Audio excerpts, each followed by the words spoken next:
Une Coupe d'Afrique des Nations de football porteuse d'opportunités, les entreprises locales camerounaises y croient. Franck Dakayi voit en ce rendez-vous continental une occasion à saisir afin de vulgariser le savoir-faire de son entreprise sur la scène africaine. Spécialisée dans des offres de services couvrant les domaines du tourisme, du transport et de l'hébergement, l'entreprise de Franck mise au gros sur la CAN 2022. Nous savons depuis le tirage au sort où seront logés les différents pays.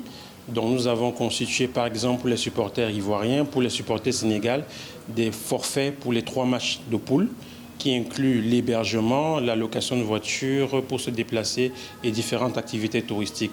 Et avec ces offres, nous sommes allés vers les agences de voyage des pays concernés.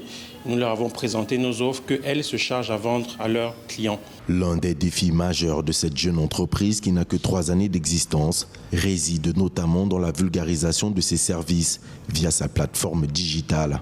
Le secteur du e-commerce, bien que prometteur, est cependant peu ancré dans les habitudes de consommation des Camerounais. Il faut dire que les arnaques dans le e-commerce n'aident pas beaucoup, donc ça prendra du temps, ça évolue.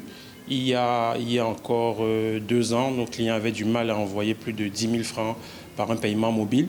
Aujourd'hui, on a des clients qui payent un appartement de 500 000 francs par paiement mobile sur la plateforme. Donc ça prend du temps, mais ça avance dans le bon sens. La jeune PME a lancé depuis peu une innovation visant à rendre les voyages à l'international accessibles au plus grand nombre.